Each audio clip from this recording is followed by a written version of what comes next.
Chilling tales for dark nights.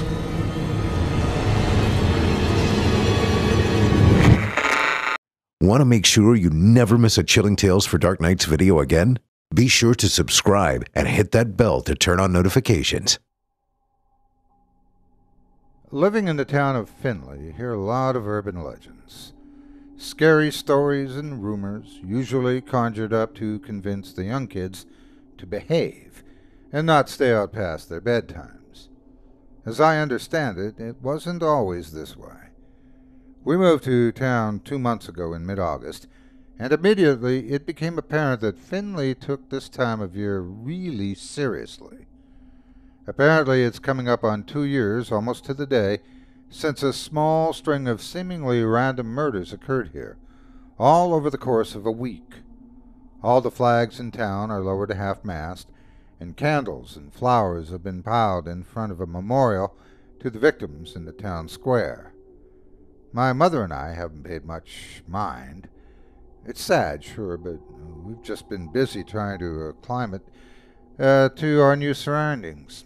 Last Saturday afternoon, we spent a few hours perusing the garage sales in our neighborhood, looking for antiques and interesting Halloween decorations.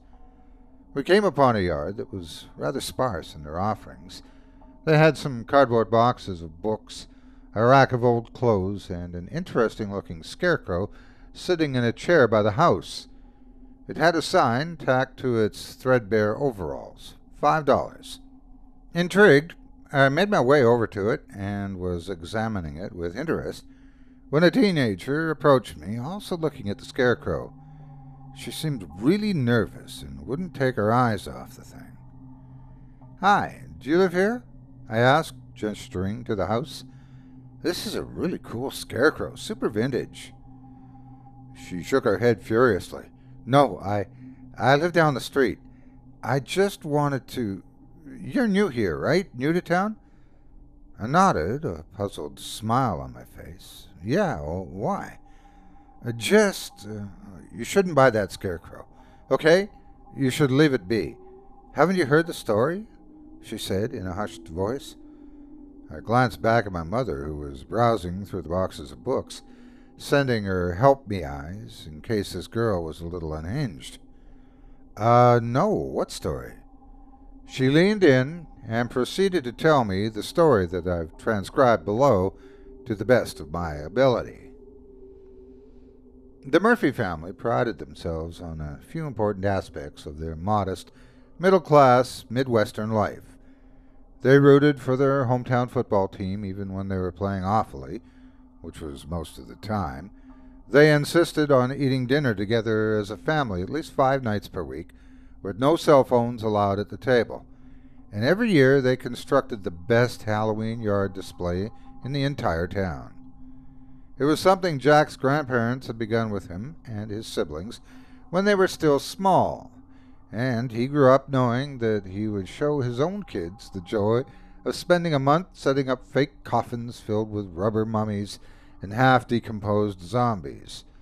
After the family dinner, but before it started to get dark, they would haul in the props and decorations from the storage shed and begin the painstaking process of arranging them in the expansive front yard. Gallons of fake blood would be spilled, and countless bags of fluffy spider webs would be stretched across every tree and bush. Over decades of improvements, the display had grown from a small cluster of foam headstones to a few green hands protruding from the ground into a massive fenced-off haunted experience, complete with fog machines and sound effects. The surrounding neighborhoods came to expect this wonderland of horror and looked forward to it, watching the Murphys begin to build it on October 1st, and excitedly standing in line to tour it on Halloween night. Lana, the youngest Murphy child, had even made them a modest Facebook page to attract more attention. The spooky tour itself took roughly 5 to 10 minutes, depending on how quickly the groups moved across the yard. The display was arranged with only one entrance and one exit. It was barricaded on all other sides, so the only way to escape was to finish walking through it, much like any traditional haunted house. The 3 kids took turns dressing up as voodoo dolls, murder victims, or demonic clowns to jump out from behind various props to terrify their visitors. At the end of the tour, everyone would receive their fair share of candy and orange pumpkin-shaped stickers that read, "I survived the Murphy Horror House," followed by the respective year. A great time was always had by all, and Jack felt pride in knowing he was making his late grandparents proud. The display would vary slightly from year to year, depending on the latest and scariest props that Daisy, Jack's wife, had either scavenged from after Halloween sales last season or created from scratch. A group of witches huddled over a cauldron might end the tour rather than the traditional chainsaw-wielding madman. A gravedigger might be on the left side rather than the right to accommodate creepier additions. As props were added, some were inevitably retired. Countless years of sitting out in the elements had begun to wear them down. But one part of the display would never change, not if Jack had anything to say about it. In the very center of the tour, illuminated by green and orange spotlights and hung askew on a ragged cross-like post, was the Scarecrow. Jack made that scarecrow himself when he was 11 years old. Together with his father, he gathered the hay and bits of old fabric necessary to bring it to life, and it had appeared in their display ever since. The burlap sack that comprised the scarecrow's face was tattered and full of moth holes, but it still bore its signature crooked smile, stitched in black yarn and curling up a bit too far on either side.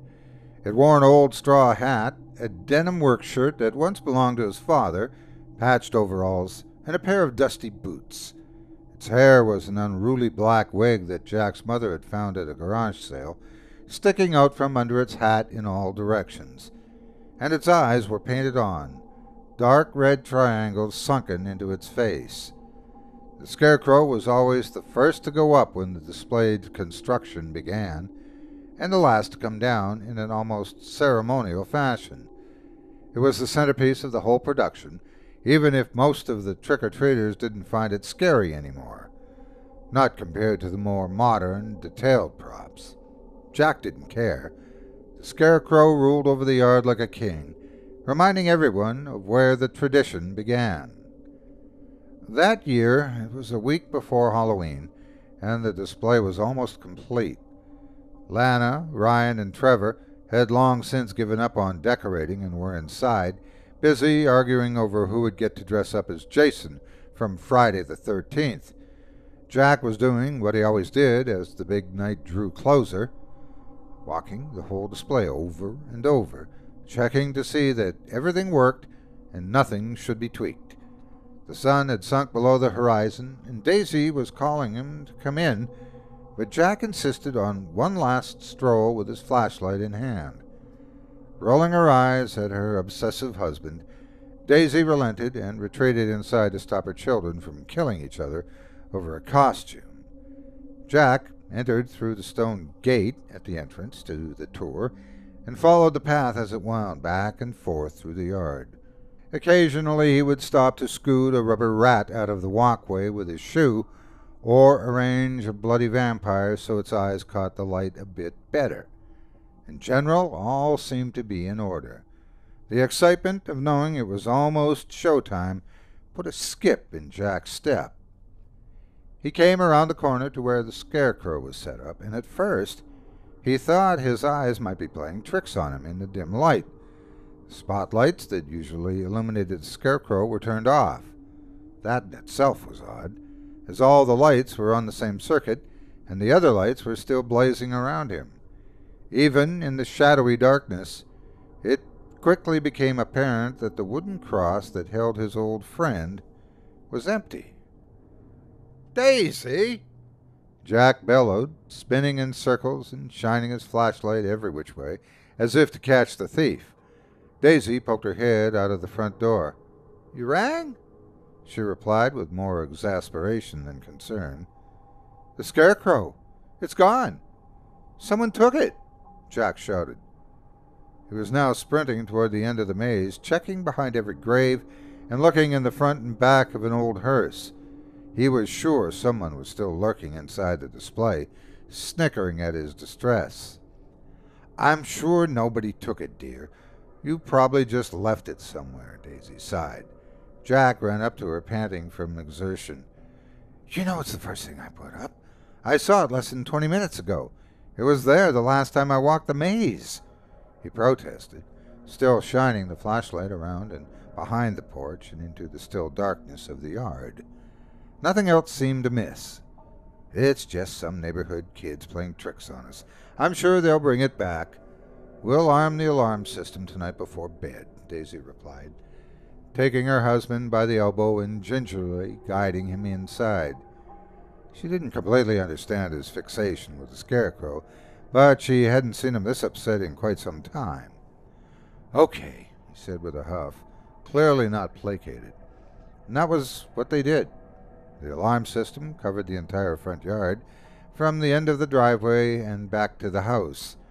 It was a simple motion-activated number. Anything larger than a squirrel would set it off with blaring sirens and flashing lights. Because of this, they only ever armed it during the month of October, and only for the 2 weeks leading up to Halloween, when most of the expensive props were put out. They'd been woken abruptly more than once in the past years because someone's dog got loose and triggered it accidentally. That night, however, the alarm did not go off, and in the morning Jack awoke bright and early from a restless sleep. He ran to the bedroom window and peered down. The room was on the second floor and overlooked the front yard. Stunned, he could plainly see, even from a distance, that the scarecrow was back on its post. Its head was even drooping slightly to the right, just as he had left it the night before. "How is this possible?" Jack asked anxiously as they made breakfast later that morning and prepared to usher kids off to school. Daisy shrugged, more focused on packing lunches than the conversation. "Maybe you were mistaken. You said yourself the spotlights were off." "No, I know what I saw. How did they get that scarecrow back on its post in the middle of the night without triggering the alarms?" he demanded. It was baffling to him. The scarecrow was as big as a full-grown man and unwieldy to carry. He always needed his eldest son Ryan's help hanging it on the post, and he considered himself fairly fit. It must have taken at least 2 people to remove it and put it back, maybe 3 if they were young teens. Yet none of them had heard a thing. Daisy stuffed a bagel in his mouth and handed him his coffee. "Maybe the alarm system is faulty. We haven't used it in a year. I can have someone out to look at it tomorrow." "Don't worry so much, Jack. You've got what you wanted. It's back, isn't it?" she reminded him. He was about to argue with her further when the sound of the morning news distracted them both. Lana turned up the volume on the TV in the living room, and the rest of the family slowly congregated around it. Tragedy struck in Findlay last night when 12-year-old Marla Greenberg was found murdered in her bed. We're still receiving details, but it appears she was... At this point, there was a pause as the newscaster swallowed thickly, his expression deeply uncomfortable. "Disemboweled. Several of her internal organs are missing. There was no sign of forced entry, and the police are investigating the entire Greenberg family. Findlay PD has declined to offer any interviews, and the family asks for privacy during this difficult time." In shock and horror, Jack reached for the remote, taking it from Lana and changing the channel before the news story could continue. "Oh my God!" Daisy cried, her hands flying to her lips and her eyes welling with tears. "I know Marla. She's in Trevor's class. Oh, her poor parents." "For all you know, her poor parents are the one who killed her," Ryan said with no small amount of snark. Trevor nodded his agreement, forever mimicking his older brother, and Lana just rolled her eyes. Daisy shushed them, still fighting back tears. Jack was also thoroughly shaken by the news, although he tried not to show it. Nothing like this ever happened in their city. There were mostly happy, pleasant people here. The strange events from the previous night, combined with this latest development to add to the heavy sense of unease, was building in his gut. He He couldn't shake the feeling that something was very, very wrong. They hurried the kids off to school with multiple reminders of be careful and hurry home. As soon as the bus drove off down the street, Jack called the alarm company and scheduled maintenance for the following afternoon. Whatever was going on, nobody was setting foot in their yard again without them knowing it. That night it took Jack hours to fall asleep. The kids had all come home from school, raving about Marla Greenberg's murder and spouting several theories their friends had told them. Try as he might to change the subject at dinner, it was all any of them wanted to talk about. Jack supposed he understood. Marla had been their age. They must be frightened that something might happen to them too. The creepy time of the year did nothing to help the situation. It all fed right into their mounting Halloween hysteria. After spending hours tossing and turning in bed, mulling it over in his mind, he decided to give it up and go get a glass of water from the kitchen. As he rose from bed and passed by the window of the bedroom, something outside caught his eye.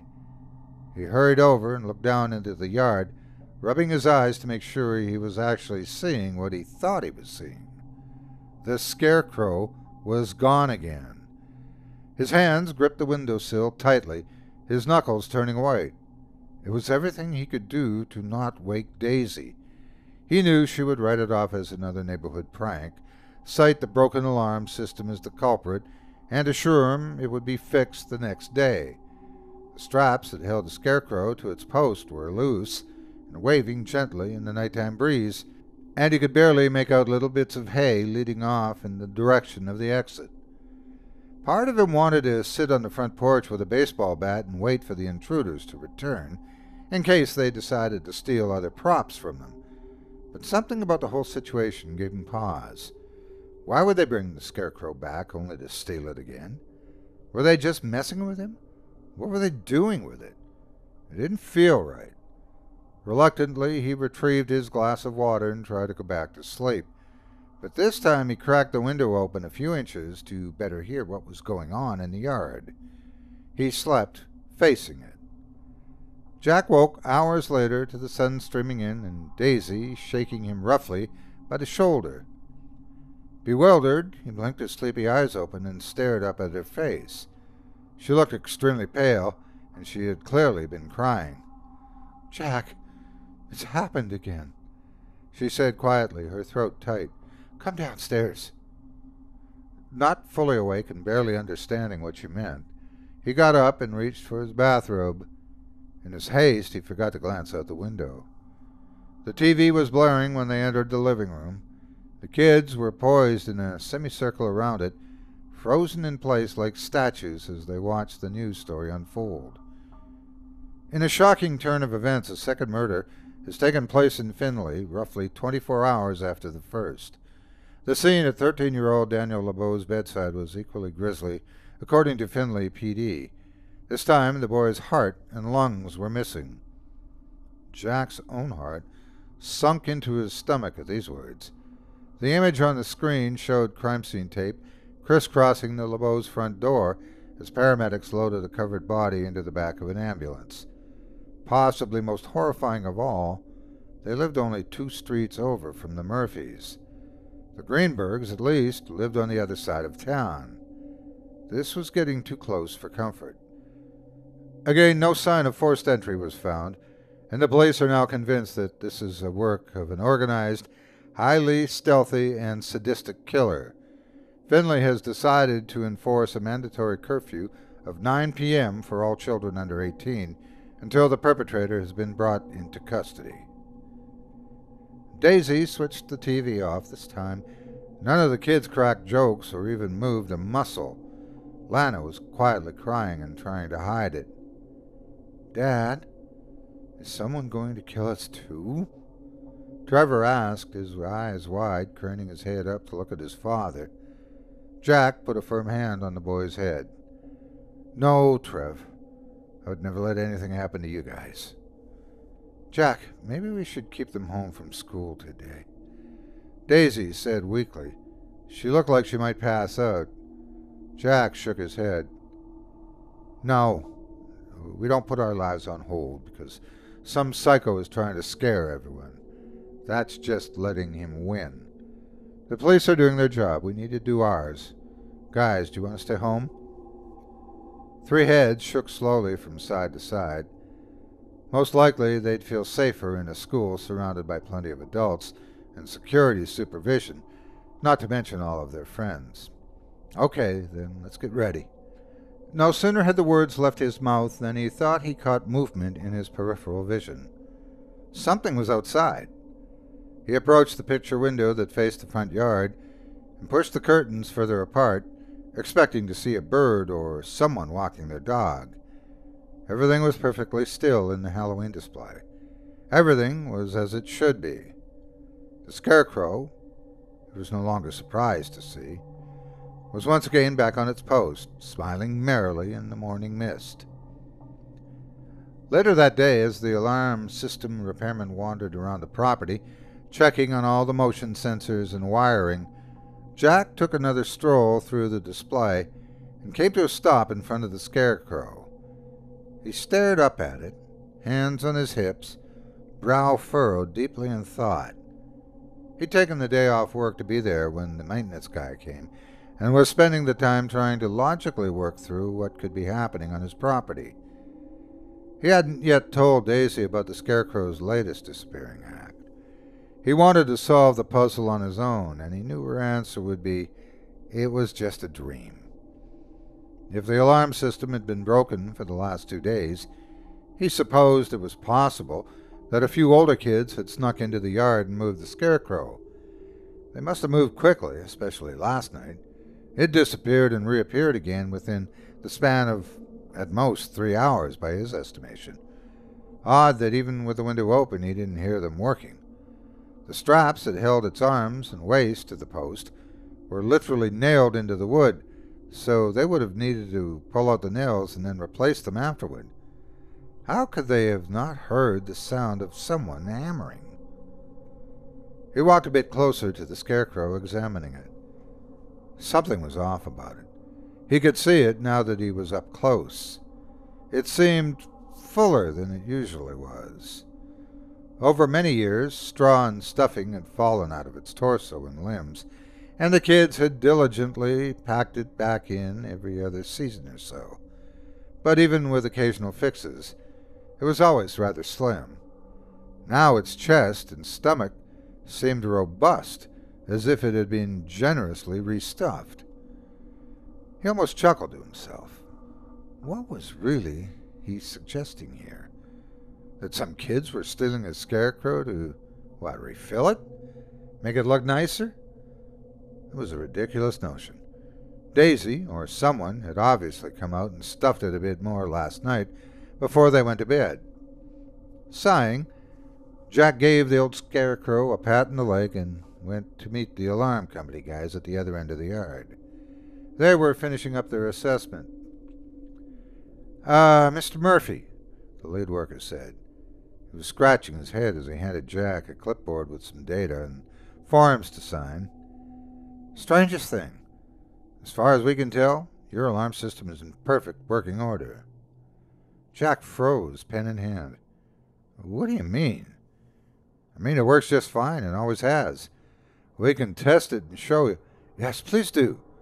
"I need to know that it works," Jack interrupted, becoming somewhat hysterical now. So they did. They took turns walking through various parts of the yard with the system armed, and sure enough it was quickly set off each time. They disarmed it immediately after every test, so as not to cause an uproar with the neighbors. Jack insisted they try walking through the display itself and up to the Scarecrow just to be sure. They didn't even make it halfway there before the sirens blared and the lights flashed. "This makes sense," Jack said under his breath after a solid half-hour of testing the alarm. Could the intruders possibly be disarming it, then arming it again when they leave? He asked the workers. He was now desperate to find an answer, any kind of answer. Their leader shook his head. They'd need the passcode and access to the remote. There's no evidence that the system has been tampered with. He paused. "Mr. Murphy, Nothing is officially missing from your property, correct? He was looking at Jack with that suspicious side-eye that clearly indicated he was concerned about the man's mental health. Well, no. I mean, not right now, but then I wouldn't worry. If you have any other concerns, don't hesitate to call us again. That evening, as Jack was helping Daisy prepare dinner and trying to figure out a way to discuss everything he had learned that day with her, he overheard the children gossiping amongst themselves in the living room. I heard that they didn't just take Danny's heart and lungs. They took some of his skin, too. Trevor was saying to Ryan and Lana. Shut up, that's gross and it's not true. Lana retorted matter-of-factly. Well, my friend Christina lives a few houses down from them, and her sister, Tasha, said that the police found pieces of what looked like hay in and around the bodies, Ryan chimed in. So, they were killed by horses? Trevor asked with a frown. Or cows? Ryan replied. This made Lana giggle. Guys, enough, Daisy snapped. She left the kitchen to gather them for dinner. Jack hadn't moved an inch the entire time he'd been listening to his kids' conversation. He'd seen bits of hay recently himself, hadn't he? Hay and straw? Small piles of it leading out of their yard when the scarecrow was taken? Could their disappearing prop and the two grisly murders be connected somehow? Was the person committing these heinous crimes also sneaking into their yard each night? It had to be a coincidence. Still, his blood ran cold at the thought. That night, after the security system was armed and Daisy and the kids were fast asleep, Jack sat up on the front porch with a flashlight in one hand and his metal baseball bat in the other. Bundled up against the chilly October air, he made sure to sit back in the shadows where he wouldn't be noticed, and he kept his flashlight switched off. This time, he was going to see who or what was moving the scarecrow, and he was going to call the police. He just had to catch them in the act to prove he wasn't going crazy. Hours passed in stillness and silence. It was getting even colder, and Jack grabbed the blanket he'd brought outside with him, wrapping it around his shoulders. Nothing in the yard was stirring. The props were all as they had left them, casting haunting silhouettes on the grass in the moonlight. From where he sat, he could make out most of the scarecrow's hat poking out of the center of the display, and a few tufts of its frizzy black wig. He kept his eyes trained on it, the minutes ticking away. Jack! The blood-curdling scream split the night and snapped Jack out of his slumber. He dozed off in his chair. At first, he thought he'd dreamt his wife's cry for help, but then it came again from inside the house. Jack fumbled to turn on the flashlight and pointed it at the scarecrow with shaking hands. It was gone. He leapt up and off the porch, triggering the alarm with an ear-splitting peal that drowned out Daisy's screams. He sprinted closer to the display, shining his light up and down and over into the center of it, but now he was certain. The scarecrow was definitely missing, and piles of straw led away from the post. Away to the left, and past where he stood, past him across the porch, and through their open front door. The screams, mixed with the deafening siren of the alarm, created total chaos as Jack flew through the door and up the stairs, his feet barely touching the floor, following Daisy's voice. He pounded down the hallway and toward their bedrooms. He tried to hold his hands to his ears to block out the alarm, but they still had a death grip on the baseball bat and flashlight.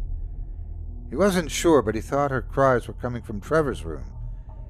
He arrived at the open bedroom door just as Daisy's strangled yells were silenced and were quickly replaced by his own. There, crouched over Trevor's pale and mangled body, was the scarecrow. Daisy was slumped over on the floor behind it, a kitchen knife still in her limp hand, as she tried and failed to defend her son. The scarecrow ever so slowly paused and turned to look at Jack, who was still standing in the doorway with his mouth agape and his whole body shaking. Its head was illuminated by the beam of Jack's flashlight. The straw hat and black hair were all too familiar, but now instead of burlap and string, it was wearing Trevor's distorted and bloody face. His skin, it smiled far too wide, and with Trevor's mouth it said, "Trick or treat." By the time the girl was done telling me this tale in magnificent detail, the sun was starting to dip toward the horizon, and the garage sale was closing up shop for the night. I grinned at her and thanked her for the entertainment. I guess it's true what they say about small towns being full of colorful characters. I promptly bought the scarecrow from the lady who was selling it. Who could resist with a story crazy as that? Totally perfect for the season. It's in the garage at the moment, but I'm going to set it up next to our porch tomorrow night, alongside our freshly picked pumpkins. I really feel like it'll pull the whole Halloween vibe together.